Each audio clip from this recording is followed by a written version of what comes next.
do it. The very best of Daniel Jackson, part 1. Let's do it. Why not? I'm a big Stargate SG1 fan. Big Stargate fan in general. I mean, I absolutely fantastically love... Fantastic. I gotta start coming up with better words than what I gotta expand my vocabulary.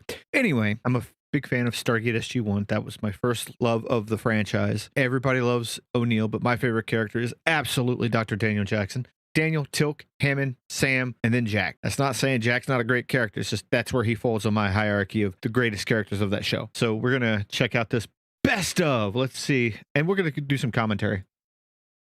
Now watch, I'll get a freaking copyright strike on this fucking live. Now, before I go any further, for any of the YouTube moderators that might see this and might try to give me a strike, this is for commentary purposes only, which is covered by the Copyright Act under fair use. So with that out of the way, let's get into it. Part 1. Okay, I'm not listening to like... There we go.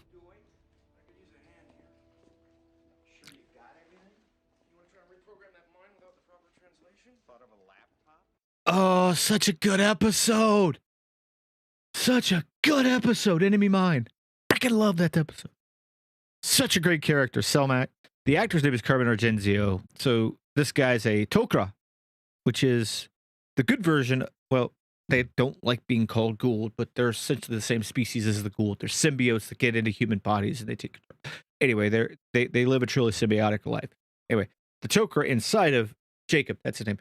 The Tok'ra inside of Jacob is Salmac, and the character is actually Jacob Carter, who is Sam's dad. Well, I have one. I just couldn't find Vexation Phoenician symbology on CD at archaeology.com.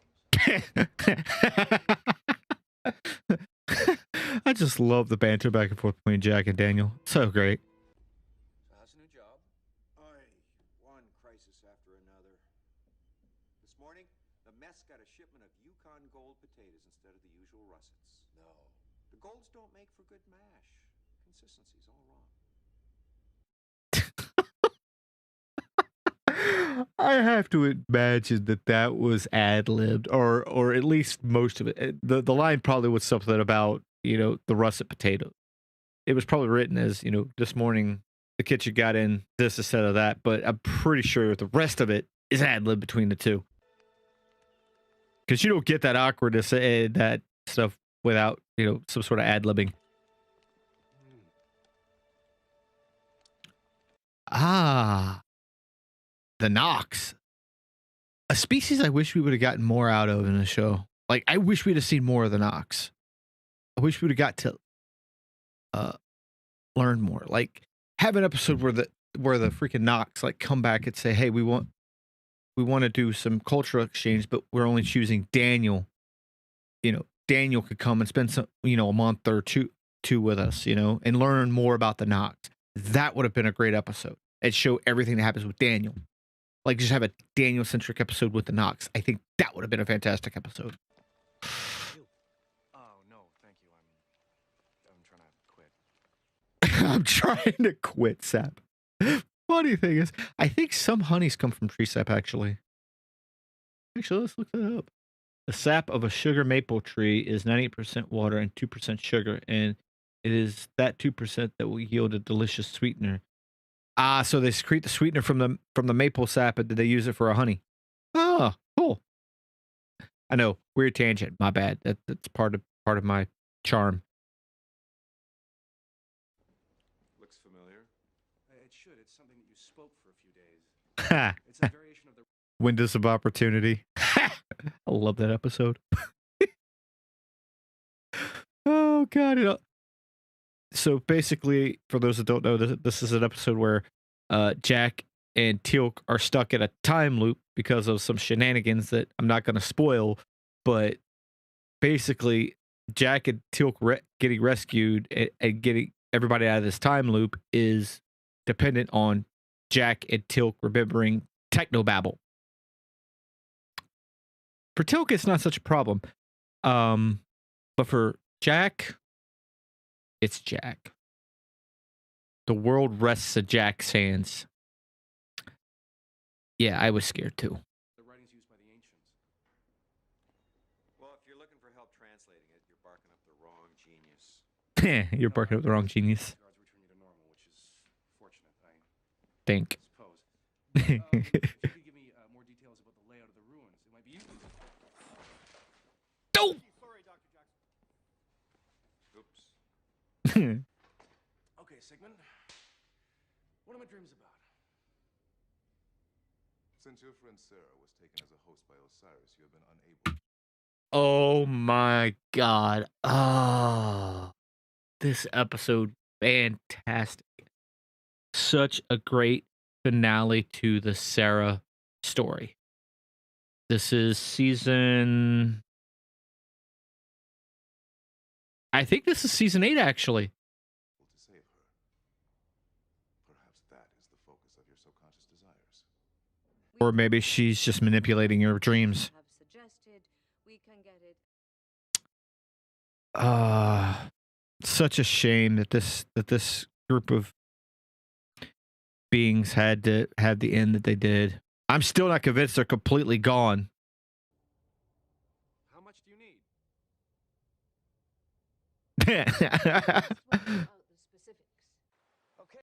So essentially that episode was, you know, they've been trying to get, oh god, the Tolan to share technology for the longest of time, and in this episode they all of a sudden want to trade technology. This wasn't a red flag. I'm just, nobody asked why are they all of a sudden want to trade technology. It does seem weird. Like, I think my first priority would be to figure out, okay, what's going on. This ain't like you guys. Our scientists will work out the specifics. Okay, well, there's no easy way to tell you this, so Sam's Said, just gonna come out and say it.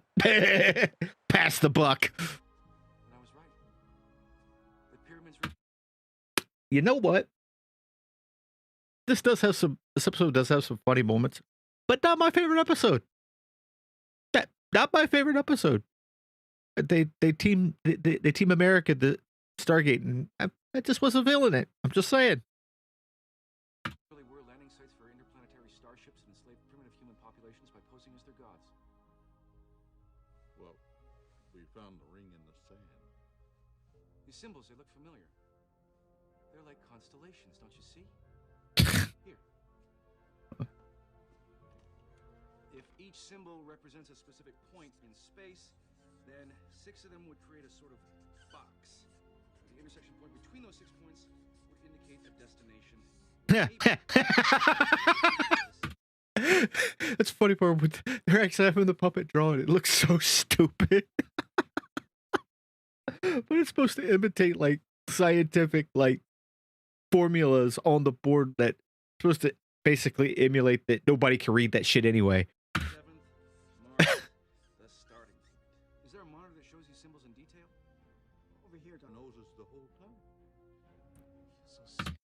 Even though it wasn't fucking General Hammond that was there at the time. This should be General West. Just throwing that out there. Most often, dreams are merely the mind's way of dealing with desires that cannot be fulfilled. Oh. So basically, I'm destined never to get a good night's sleep again. Anybody notice for some reason, like if you've watched through, all of a sudden at a certain point, Daniel starts getting like buffer. Like he starts getting like warrior-esque. I mean, it's cool. I like the fact that Daniel kind of evolves, but like this scene with him having, you know, the A-neck, the quote unquote wife beater shirt on. They're going for like a look at Daniel. He's buff. He's muscular. Ooh. Yeah. Sorry you missed Daedalus. No, you're not. You're right. You're right. I'm not. Yeah, we wanted to learn more about your relationship with the Hashem. Okay, what would you like to know? If they are honorable. Yeah, I wouldn't have put it. Oh, this episode, the mystery went on longer than it should have in this episode. If they show it, I'll tell you why. Quite that way, but They've been friends to us since I remember. General, sir. Upgrades! Great episode. The obviously impending court-martials. I'd like We're all Under the influence of an alien device. Yep. That's a pretty solid defense.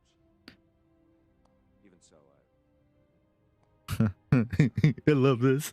Me 3. Yeah. I have nothing to apologize for. Teal'c was actually acting on our orders, like unlike you guys. That last rub. Daniel, these are VX rockets. Yeah, what's this? Oh, that doesn't look like VX gas. Methylphosphonathioic acid. Which is? Nerve gas. Okay, putting that back. Yeah, okay, put that back. No. I'm pretty sure the aliens discovered a means by which they could ascend to some higher plane of existence and went there. Wherever there is. The show ended because they were still riding high on viewership, but there was, after the switchover between season 8 and season 9, they started to see a slow trickle down of viewership. They were still riding high, granted, but they kind of plateaued. And while they were still high, they were just like, you know what, let's end the run let's go out on a high note. That was the mentality going out. And a lot of them just wanted to move on to other things. Carter, Amanda Tapping, she was going more behind the camera. She was actually getting more behind the camera work as a director and producer. She went on right after this to direct, star, and produce in her own. It started out as a web series, but then became a TV show on Sci-Fi called Sanctuary. I've yet to watch the entire thing, but from the episode I've seen, it was pretty good. Michael Shanks, who's Daniel Jackson, went on to, I think he went on to write and produce as well, but he went on to also star in a Canadian show that actually got picked up in the States called Saving Hope. And that went on for like 6 or 7 years, I think. Actually, I think it might have went on to, I think it was longer in Canada than it was in the States. Like, I think it was like 6 or 7 years in Canada, but we only got like 3 seasons here in the States. And of course, Christopher Judge, Teal'c, went on to, he was doing a lot of voice acting, a lot of voice work, and then that's what led to him getting Kratos. RDA, he was just pretty much done at that point. He was only still doing Stargate because it was fun for him, but he got to a point where he just wanted to be with his kids, and that's why he left in season 7 and season 8. They were in Vancouver. I think they were in Vancouver like 8 months out of the year filming. It just got to a point where RDA, Richard Dean Anderson, was just like, look, I don't want to miss my kids growing up, so I'm going to back off and spend some more time with my kids. And that's what happened. They was like, okay, cool. He still kind of was a executive producer on the show, but as far as acting, he was taking time away to be with his family and to, help raise his kids. Later in the last 2 seasons, you had Ben Browder come in, who Ben Browder was also on a show called Farscape. Yes, you guys would love Sanctuary. I mean, the CGI is not 100% perfect, but it's still good for the time. And the stories are freaking amazing. Yeah, it's a lot of, like, you think they just go in there, shoot a scene and done. No, it's like, if you notice within a scene, they'll cut between a shot on Jack and a shot on Daniel. So those are actually takes, right? So they do one take where there's a camera specifically on Jack, and they run through the entire scene, and then they cut, they reset, and they do a take again with Daniel. Now, in theory, you only really need 2 takes, right? Now, sometimes they want a wide angle shot in there, so now you got to do a 3rd take with just a wide angle with both of them in there. And that doesn't take into account, mess ups, slip ups, resetting for that sort of stuff. So that's where you could get into, you've probably seen bloopers where it's, scene 1, take 20.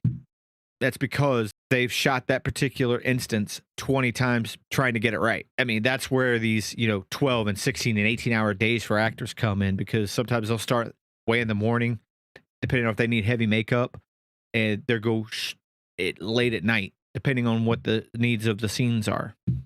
And sometimes they shoot like 5 to 10 pages a day. And for an actor, 5 to 10 pages a day, that's a lot of shooting. So yeah, it could get very tedious for them. Yeah, we see them, just talking and, hitting marks and stuff, but it's very tiresome. They have to keep up the same energy from the morning in the night that they had from the morning to make it look consistent.